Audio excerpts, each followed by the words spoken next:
Este video tiene únicamente fines educativos y documentales. No contiene ideología ni propaganda. 3/4 partes de las tripulaciones no regresaron. La tragedia de la flota alemana de submarinos. Las crónicas de guerra a menudo reducen el sufrimiento humano a cifras frías, pero detrás de cada número hay un rostro, una familia y un futuro que nunca se realizó. Una de las campañas más oscuras de la Segunda Guerra Mundial se desarrolló bajo las olas del Atlántico. La Alemania nazi construyó más de 1000 submarinos, los famosos U-Boote, y los convirtió en el instrumento principal de su intento de asfixiar a Gran Bretaña mediante el bloqueo marítimo.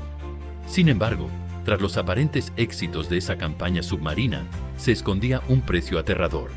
De los aproximadamente 40.000 hombres que sirvieron a bordo de esos barcos, unos 30.000 murieron. 3 de cada 4 marinos que zarparon al amanecer nunca volvieron a pisar tierra firme.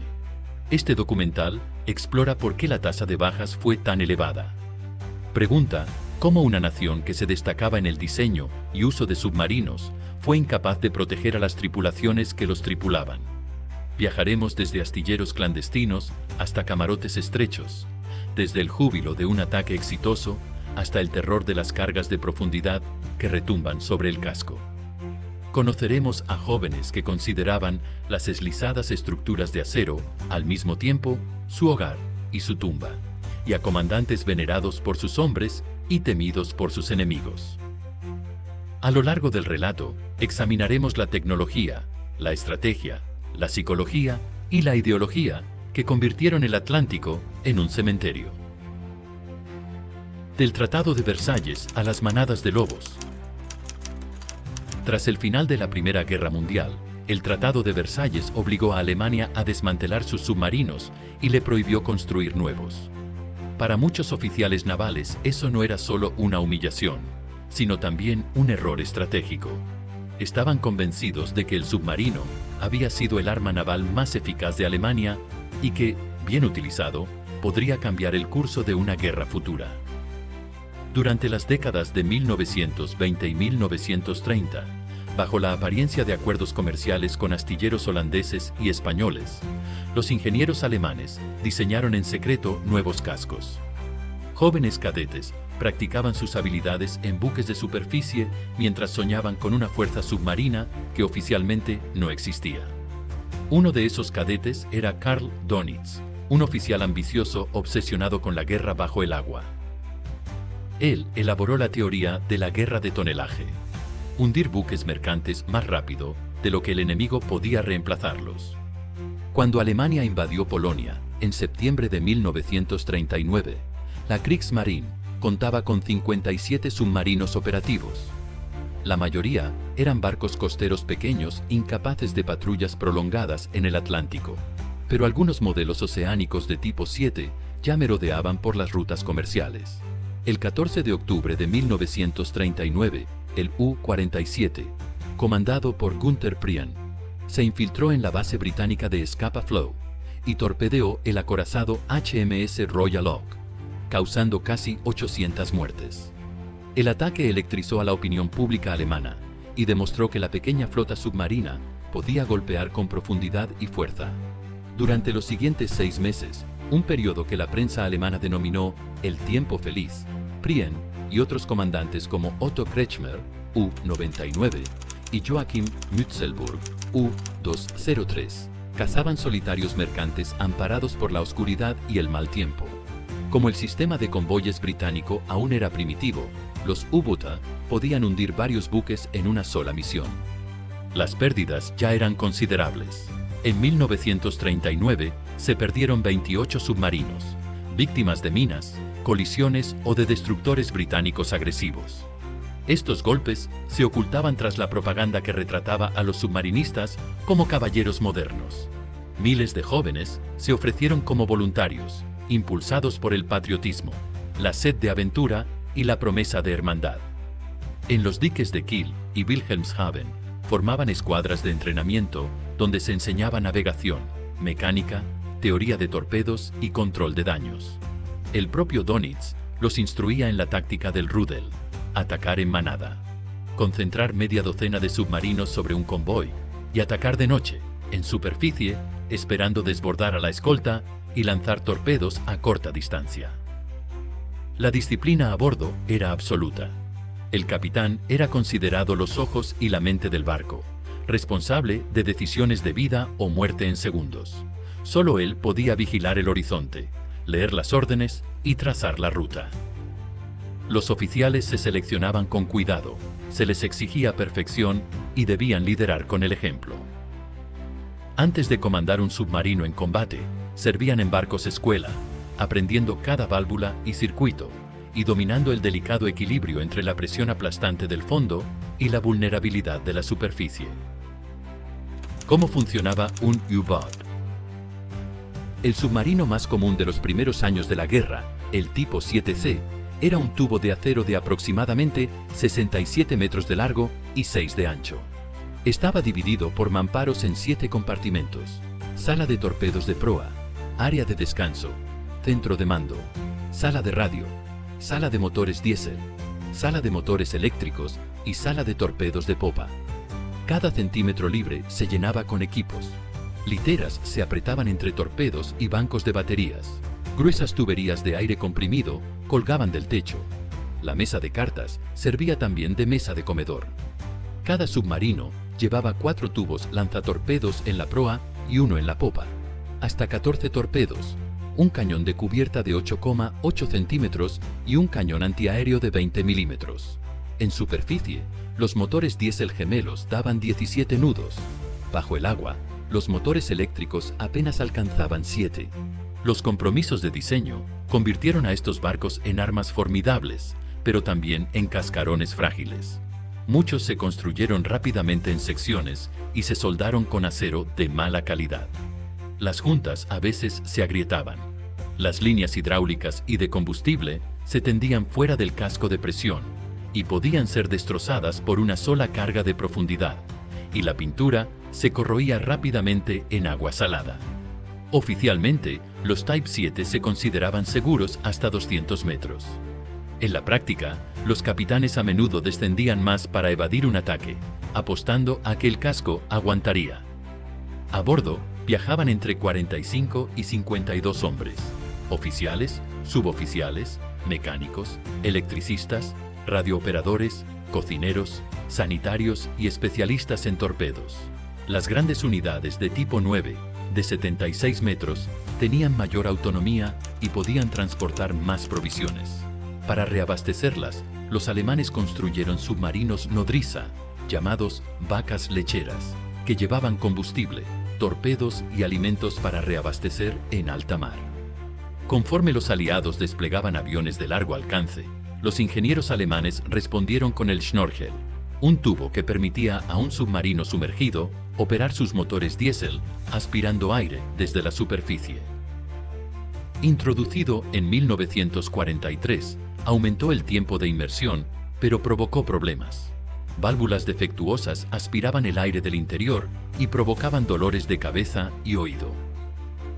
Las baterías y los motores requerían un cuidado constante. Los detonadores magnéticos, diseñados para explotar bajo la quilla de un buque, fallaban con frecuencia al principio de la guerra, obligando a los submarinos a acercarse para usar espoletas de contacto. Cada innovación traía consigo peligros nuevos. Vida y disciplina a bordo. El interior de un tipo 7 tenía aproximadamente el mismo volumen que un avión comercial moderno, pero más de 3 docenas de hombres vivían allí durante semanas. Gran parte del espacio lo ocupaban tanques de combustible, baterías, repuestos y maquinaria. La tripulación disponía solo de 35 literas, por lo que practicaban el hot banking, turnos de 6 horas seguidos de dormir en la litera todavía caliente de otro. Al inicio de la patrulla, sacos de patatas y cajas de huevos se apilaban en el lavabo, entre torpedos e incluso bajo el suelo. Solo había un inodoro junto a la diminuta cabina del capitán, y a menudo servía de despensa. No existían las duchas. El agua se racionaba porque el destilador producía menos de 240 litros diarios, la mayoría destinados a las baterías. Los marineros se lavaban la cara con combustible diésel o alcohol, y usaban toallas empapadas en vinagre para quitarse la mugre. Las prendas se cambiaban rara vez. En aguas cálidas los hombres iban en calzoncillos y zapatillas. Con el paso de los días, cada superficie se cubría de una película de aceite y sudor. La alimentación se preparaba con meticulosidad. Antes de zarpar, se cargaban 12 toneladas de provisiones: jamón, salchicha, queso, pan negro, latas de mantequilla, verduras, frutas, chocolate y café. Los alimentos frescos se echaban a perder rápidamente en el calor de la sala de máquinas, y los marineros bromeaban diciendo que se podía seguir la ruta de un U-Boat por el olor. A mitad de la misión, las comidas se reducían a carne enlatada, sopa de guisantes y galletas duras. Si las provisiones escaseaban, el cocinero inventaba potajes, mezclando frijoles secos con restos de salchicha e incluso con pescado capturado con un anzuelo improvisado. Las frutas cítricas y el chucrut eran valoradas porque prevenían el escorbuto. La rutina regía la vida a bordo. El día se dividía en turnos de 4 horas. 4 horas de guardia, 4 de sueño y 4 de mantenimiento o instrucción. Los operadores de radio se inclinaban sobre sus aparatos, escuchando el golpeteo del código Morse. Los mecánicos afinaban los motores diésel, atentos a cambios de tono que indicasen un fallo. El silencio era vital. Cuando estaban sumergidos, los hombres hablaban en susurros. Pese a la monotonía, había momentos de camaradería. La tripulación organizaba cortes de pelo, escuchaba grabaciones de óperas y valses, tocaba armónica o cartas y contaba chistes. En Navidad, decoraban el comedor con pequeñas ramas de abeto, encendían velas eléctricas y cantaban villancicos, sus voces mezcladas con el zumbido de las bombas. En cartas leídas en voz alta por el capitán, las esposas e hijos enviaban ánimo y noticias de nacimientos, cosechas o bombardeos. Tales rituales recordaban a los hombres que todavía eran humanos. El olor lo impregnaba todo. Los vapores de diésel, el aceite, el sudor y la ropa mojada se combinaban en una miasma que lo invadía todo, incluso la comida. Tras algunas semanas, los marineros ya no lo notaban, pero cualquier visitante se veía abrumado. La única brisa fresca llegaba cuando el barco salía a la superficie y abría las escotillas. Entonces, los hombres se agolpaban en la cubierta, aspiraban el viento frío, miraban el horizonte y compartían un cigarrillo. Respirar aire limpio se convertía en un lujo ansiado. A pesar de las incomodidades, había una notable cohesión. Las tripulaciones procedían de todas las regiones del Reich. Campesinos de Prusia Oriental compartían litera con estudiantes de Hamburgo y obreros de Baviera. Se autodenominaban hermanos de los lobos grises y forjaban un vínculo de lealtad que trascendía clase y origen. Un veterano escribió más tarde que los hombres de los submarinos eran caballeros de nuevo tipo, unidos no por espadas, sino por remaches, soldados solidificados por la presión del mar y la expectativa de la muerte. La vida en una patrulla. Cada patrulla empezaba con un ritual. Mujeres y niños, vestidos con sus mejores abrigos, se congregaban en los muelles de las bases francesas y noruegas para despedir a padres, hijos y esposos. Bandas de música tocaban marchas, enfermeras entregaban flores y capellanes ofrecían bendiciones. Los hombres subían sus sacos al barco, abrazaban a sus seres queridos y desaparecían bajo cubierta. Una vez que el submarino soltaba amarras, el mundo terrestre se desvanecía. La tripulación entraba en un ámbito de sal y acero, donde el tiempo se medía no con calendarios, sino con sondas de profundidad. Durante el tránsito a la zona de operaciones, el barco permanecía en la superficie para conservar las baterías y aumentar la velocidad. Vigías escudriñaban el horizonte con prismáticos, buscando humo de chimeneas o la sombra de un avión. Cuando aparecía un aparato, el capitán ordenaba una inmersión de emergencia. Sonaban las alarmas. Los hombres descendían por escaleras, se cerraban las puertas estancas y las bombas llenaban los tanques de lastre. En segundos, el submarino se sumergía y el mundo exterior era reemplazado por el tenue resplandor rojo de los paneles. El comandante se plantaba frente al periscopio, respirando por su boquilla y con los ojos clavados en el horizonte. La paciencia era tan vital como el coraje. Pasaban días o semanas sin ver un solo buque. Los marinos calibraban torpedos, limpiaban motores, probaban bombas de sentina y afinaban sondas. Jugaban ajedrez en tableros improvisados y leían novelas ajadas. Revisaban los hidrófonos, escuchando el lejano golpeteo de hélices. De vez en cuando llegaba un mensaje cifrado desde el mando o desde otro U-boat, indicando la posición de un convoy. Entonces el tedio daba paso a la adrenalina. El barco cambiaba de rumbo, los motores rugían y toda la tripulación se preparaba para la acción. La táctica de los lobos evolucionó.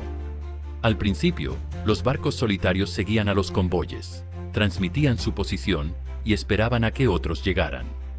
Por la noche, aprovechando la oscuridad, se aproximaban en superficie a gran velocidad y disparaban abanicos de torpedos para aumentar las probabilidades de acierto. Un ataque exitoso iba seguido de una inmersión inmediata, un giro brusco y una bajada a 100 metros. El silencio regresaba, roto solo por el tic-tac de los giroscopios y el murmullo de las bombas. Dos emociones dominaban la existencia a bordo: el aburrimiento y el pánico. Un marinero podía pasar horas limpiando un motor para de repente ser lanzado por el compartimiento por una maniobra evasiva. Podía descansar en su litera leyendo una revista gastada cuando el intercomunicador gritaba «¡Enemigo a la vista!». En cualquier momento podía escucharse la explosión de una carga de profundidad, el rugido de un avión en picado o el siseo de balas. El comandante Reinhard Hardegen recordaba que el tiempo parecía dilatarse en esos instantes. Cuando nos sumergíamos, todo excepto los instrumentos dejaba de existir. Sabíamos que nos buscaban, pero solo podíamos esperar. Operación Paukenschlag, el ataque a la costa estadounidense. A principios de 1942, la guerra submarina se extendió más allá de su habitual campo de caza. Tras la declaración de guerra de Alemania a Estados Unidos, Dönitz ordenó a sus comandantes atacar a los mercantes frente a la costa del Atlántico estadounidense. La operación recibió el nombre musical de Paukenschlag. La primera ola de grandes barcos tipo 9 cruzó el océano cuando su nuevo enemigo aún no estaba preparado. Estados Unidos no había implementado sistemas de convoyes ni apagado las luces de sus ciudades costeras. La costa oriental brillaba por la noche, con hoteles, paseos y urbes iluminadas, como si reinara la paz. Petroleros y cargueros navegaban solos, sus siluetas recortadas contra el resplandor. Los comandantes de U-123 y U-130 relataron después que podían contar los coches en tierra desde la torre de mando. Durante varios meses, los resultados fueron devastadores. Docenas de petroleros, buques de mineral y transatlánticos fueron hundidos a escasas millas de playas desde Nueva York hasta Florida. En las aguas claras y cálidas de la corriente del Golfo, los torpedos corrían rectos y no había tormentas que dificultaran el disparo. Los marinos estadounidenses eran inexpertos y el equipo antisubmarino escaso. Los U-boote atacaban a veces a plena luz del día, disparando a corta distancia y escapando indemnes. Los titulares denunciaban a los submarinos piratas alemanes que devastaban el tráfico.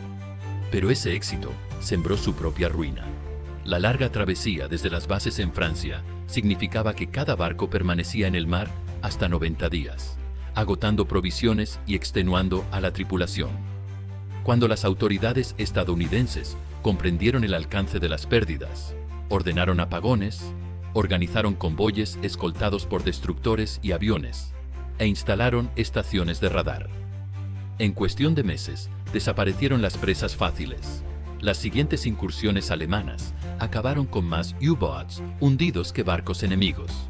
La operación Paukenschlag demostró que un enemigo desprevenido podía ser golpeado con un puñado de submarinos y que la preparación podía revertir la situación con rapidez. Los teatros del Mediterráneo y el Ártico. Otro frente de esta guerra invisible se desplegó en las aguas azules del Mediterráneo. Para llegar allí, los submarinos debían atravesar el estrecho de Gibraltar, un paso angosto fuertemente defendido, con corrientes poderosas y reflectores. Muchos barcos fueron cazados al intentarlo. A los que lograban pasar, les aguardaban nuevos peligros. El Mediterráneo es poco profundo y claro, lo que facilita que los aviones detecten el rastro de un periscopio. Cazas y bombarderos aliados operaban desde Malta, el norte de África y el Medio Oriente.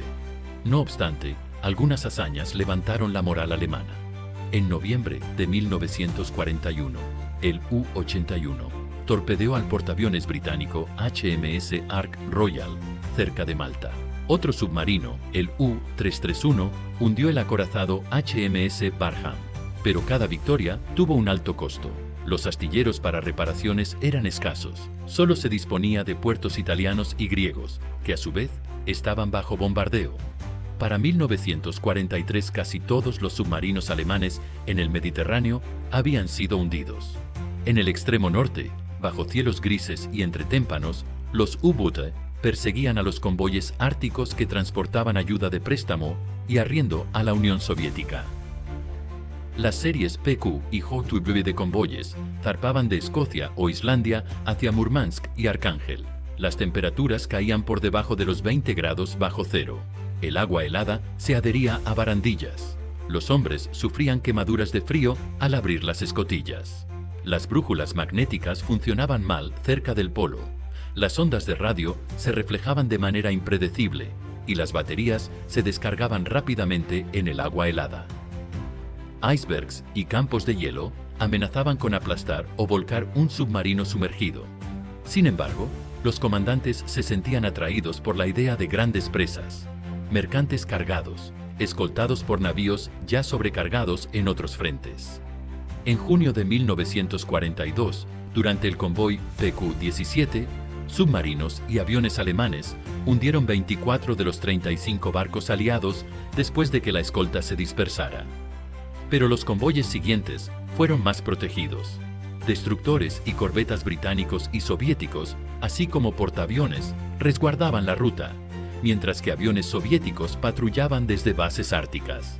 El mar estrecho, el frío implacable y los largos días de verano, o las noches perpetuas del invierno, hicieron del Ártico uno de los entornos más peligrosos y desgastantes. Los marineros escribieron que el frío se mete en los huesos y en los pensamientos, y que el horizonte blanco era tan opresivo como una salva de cargas de profundidad. Medidas defensivas de los aliados. Durante los primeros 2 años de lucha en el Atlántico, la flota submarina alemana dominó las rutas marítimas. Pero los aliados respondieron combinando ciencia, organización y potencia industrial. Los británicos empezaron a agrupar los cargueros en convoyes escoltados por destructores, corbetas y arrastreros armados. Las escoltas utilizaban sonar, ASDIC, para detectar submarinos sumergidos enviando pulsos de sonido y escuchando el eco. Una vez que había contacto, se arrojaban patrones de cargas de profundidad que explotaban a distintas profundidades. El efecto era aterrador. Una serie de explosiones sordas que sacudían el casco y hacían llover pintura y polvo sobre la tripulación. Más tarde, los aliados introdujeron armas de lanzamiento hacia adelante, como los morteros Hedgehog y Squid, que lanzaban docenas de pequeños proyectiles delante del barco. Explotaban solo al impactar, sin aviso para el enemigo. La tecnología avanzó rápidamente. En 1941, los científicos británicos equiparon aviones de patrulla de largo alcance con radar centimétrico capaz de detectar la pequeña torre de un submarino en superficie incluso de noche. Para 1943, la luz Ley, un potente reflector montado en el ala de un avión, iluminaba un U-Boot justo antes de que las bombas y ametralladoras hicieran blanco. Los aliados también desarrollaron la radiodirección de alta frecuencia, HF-DAF, conocida como HAF-DAF, que triangulaba la posición de un submarino basándose en sus transmisiones. Los operadores alemanes enviaban mensajes cifrados breves, pero unos pocos segundos bastaban para que las estaciones aliadas obtuvieran un rumbo. En Bletchley Park, descifradores británicos se afanaban por romper el código de la máquina Enigma. A finales de 1942, podían leer muchos mensajes de U-Boats casi en tiempo real, lo que permitía desviar convoyes para evitar el peligro o enviar grupos de cazadores a interceptar submarinos. La industria estadounidense construyó miles de barcos y aviones, portaaviones de escolta, En esencia, cascos de mercante con cubierta de vuelo permitieron que aviones acompañaran a los convoyes en el océano. Hidroaviones Catalina y Liberator transportaban cargas de profundidad y torpedos acústicos como el Fido, que seguía el sonido de una hélice. Dirigibles blancos patrullaban el cielo, avistando periscopios y guiando destructores. En la superficie se construyeron centenares de escoltas, barcos baratos y resistentes, diseñados específicamente para cazar submarinos. Cada avance tecnológico aumentaba las probabilidades de que un U-Boat fuera detectado, atacado y destruido. El Mayo Negro y la caída del arma submarina. Para la primavera de 1943, la marea de la Batalla del Atlántico se había vuelto en favor de los aliados. Los astilleros aliados botaban buques mercantes más rápido de lo que los alemanes podían hundirlos. Los convoyes ahora estaban protegidos por capas múltiples de escoltas, cobertura aérea y grupos de apoyo especializados en la caza de submarinos. Nuevas tácticas, como los grupos de apoyo del almirante británico Frederick Walker, añadieron un elemento agresivo. En lugar de escoltar el convoy pasivamente, algunos barcos se destacaban para perseguir y destruir U-Boats cada vez que se avistaban. Solo en mayo de 1943, los alemanes perdieron 41 submarinos en el Atlántico Norte, 34 de ellos en un periodo de 20 días. Ese mes fue bautizado como el Mayo Negro. Las pérdidas abrumadoras sorprendieron a Dönitz, quien retiró temporalmente sus fuerzas del corazón del océano. Las causas de la catástrofe fueron muchas. Las nuevas tripulaciones carecían de entrenamiento y experiencia. La acelerada producción de submarinos en 1942 y 1943 significó que los barcos se botaban más rápido de lo que los hombres podían ser instruidos en navegación, mantenimiento, procedimientos de emergencia y tácticas de ataque. Las estadísticas son sombrías. Más de 200 barcos se perdieron en su primera patrulla. Los defectos de construcción se sumaron. En la prisa por producir, los astilleros usaban secciones prefabricadas soldadas con rapidez, o instalaban tuberías y cables defectuosos. El agua de mar corroía las uniones y los sistemas eléctricos mal aislados se cortocircuitaban cuando las cargas de profundidad sacudían el casco. La sorpresa táctica había desaparecido. La interceptación de comunicaciones permitía a los aliados conocer los puntos de encuentro y las áreas de patrulla. Las patrullas aéreas obligaban a los U-Boats a navegar sumergidos, a 5 nudos, agotando sus baterías. Los números ilustran la magnitud de la derrota. De los 1.181 submarinos comisionados por Alemania durante la guerra, 863 emprendieron patrullas de combate y 785 se perdieron. De los 859 barcos que se aventuraron en el Atlántico, 648 fueron destruidos y 429 desaparecieron con toda su tripulación. Para septiembre de 1942, los cuerpos de más de 27.000 submarinistas alemanes yacían en el fondo del mar. Para 1944, la expectativa de vida de una nueva tripulación se medía en semanas. Periodistas escribían con crudeza que, al observar un submarino sumergirse, era como ver a hombres caminar hacia su tumba. Historias individuales, miedo y coraje. Detrás de cada número existe un nombre y una historia. Los primeros ases del arma submarina encontraron destinos tan dramáticos como sus victorias. Günther Prien, el héroe que hundió el Royal Oak, desapareció con su barco en marzo de 1941. Otto Kretschmer, el comandante más exitoso en términos de tonelaje hundido, se vio obligado a salir a la superficie tras un ataque de cargas de profundidad y cayó prisionero. Joachim Mutzelburg murió al golpearse la cabeza al lanzarse al mar durante una pausa de baño. Reinhard Zurrer, veterano de decenas de patrullas, murió cuando su barco chocó con una mina en el Canal de la Mancha. Ni siquiera la experiencia podía derrotar a la estadística. Hay otras historias menos conocidas, pero igualmente conmovedoras. El U-576, cuyos restos hoy estudian los arqueólogos marinos, realizó 5 patrullas.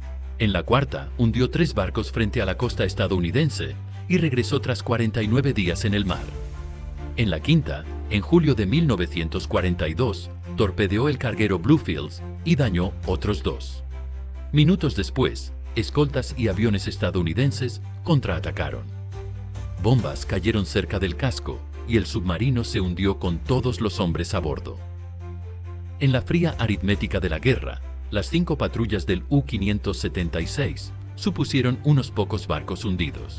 Su pérdida significó 50 hombres borrados de la historia. No todos murieron rápidamente. Cuando un barco quedaba dañado y sin movimiento, podía transformarse en una trampa de acero. Incapaces de volver a la superficie, las tripulaciones a veces morían asfixiadas mientras el oxígeno se agotaba y el dióxido de carbono aumentaba. Sobrevivientes relataron que sentían como si montañas les oprimieran el pecho. Otros hablaron del horror de sentarse en la oscuridad absoluta, escuchando el reloj y esperando el final. Esos testimonios revelan que la lucha más angustiosa a menudo era interna. Sin embargo, también había momentos de alivio. Algunas tripulaciones cuidaban gatos o perros como mascotas. Una organizó un concierto improvisado con armónica después de un ataque exitoso. Otra horneó un pastel de cumpleaños triturando galletas y cacao. Tales momentos recordaban a los hombres que seguían siendo seres humanos. Ideología nazi y elecciones morales. La guerra submarina planteó incómodas cuestiones éticas. Para Dönitz y Hitler, bloquear a Gran Bretaña justificaba atacar cualquier barco que transportara suministros, aunque llevara pasajeros civiles. En los primeros años, algunos capitanes de U-Boats rescataron sobrevivientes de buques torpedeados, remolcando botes salvavidas hacia la costa. A medida que la guerra se intensificó, esa caballerosidad disminuyó. Tras el incidente del Laconia, en septiembre de 1942, en el que un submarino que intentaba recoger náufragos fue atacado por un bombardero estadounidense, Dönitz emitió la llamada Orden Laconia, prohibiendo cualquier intento de rescate. Los comandantes recibieron instrucciones de dejar a los sobrevivientes a su suerte. Hombres como Reinhard Hardegen confesaron después de la guerra que sentían una mezcla de excitación y culpa, la emoción de cumplir una misión audaz y la angustia de ver barcos arder y gente luchar en el agua. Los historiadores aún debaten si las tripulaciones eran simplemente soldados que seguían órdenes o partícipes de crímenes de guerra. La respuesta es difusa. Estos jóvenes fueron objeto de intensa propaganda, pero muchos mostraron compasión cuando las circunstancias lo permitieron. Los poemas y canciones que componían hablan más de añoranza del hogar y de la pérdida de amigos que de odio al enemigo. Los últimos días y la Operación Deadlight. Cuando los ejércitos aliados cruzaron el Rin en 1945 y Hitler se refugió en su búnker, Dönitz, entonces jefe del Estado, ordenó la ejecución de la Operación Arcoíris. Los comandantes debían hundir sus submarinos para que no cayeran en manos enemigas. Cientos de barcos fueron hundidos deliberadamente en puertos alemanes, fiordos noruegos e incluso en la costa. Aún así, 174 submarinos se rindieron a los aliados. Tras la guerra, las autoridades británicas y estadounidenses decidieron deshacerse del resto para evitar que cayeran en manos soviéticas. En una misión secreta conocida como Operación Deadlight, la Royal Navy remolcó 116 U-Boote capturados al Atlántico y los hundió a cañonazos y explosivos. Algunos se hundieron en mares tranquilos, otros se soltaron de los remolcadores y se perdieron en el camino. Ver las hileras de cascos grises desapareciendo bajo las olas simbolizó el fin de una era. Algunos barcos se salvaron como museos. El U-505, capturado por un grupo de caza estadounidense en junio de 1944, fue remolcado a través del Atlántico, estudiado por los servicios de inteligencia y finalmente preservado. Desde 1954 está expuesto en el Museo de Ciencia e Industria de Chicago, donde los visitantes pueden recorrer sus pasillos estrechos e imaginar la vida bajo el agua. El U-995 se encuentra en la playa de La Boe, cerca de Kiel, como memorial. En Francia y Noruega todavía se alzan enormes búnkeres de hormigón con techos de varios metros de espesor y marcas de bombas. En los fondos del Atlántico y el Ártico, descansan cientos de cascos oxidados, muchos de los cuales se consideran tumbas de guerra según el derecho internacional. Destino de los sobrevivientes y memoria. Apenas unos 5.000 submarinistas alemanes sobrevivieron a la guerra. Muchos fueron rescatados después de que se hundieran sus barcos. Otros se rindieron cuando Alemania capituló. Fueron internados en campos de prisioneros en Estados Unidos, Canadá y Reino Unido. En el Camp Ruston de Luisiana, los tripulantes del U-505 fueron mantenidos en aislamiento para que la captura de la máquina Enigma y el código no se supieran en Alemania. Se enteraron de que la guerra había terminado meses después. Durante el cautiverio, trabajaron en granjas, construyeron carreteras e incluso organizaron obras de teatro y conciertos.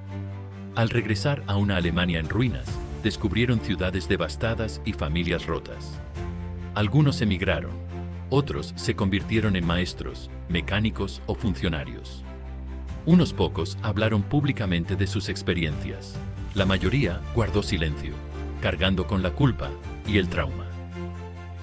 Durante décadas después de 1945, hablar del submarino alemán era difícil en Alemania. Algunos lo veían como símbolo de valentía, otros lo asociaban con agresión. La película Das Boot de Wolfgang Petersen, basada en la novela de Lothar Gunther Buchheim, llevó en 1981 la atmósfera claustrofóbica de un U-Boot al público mundial.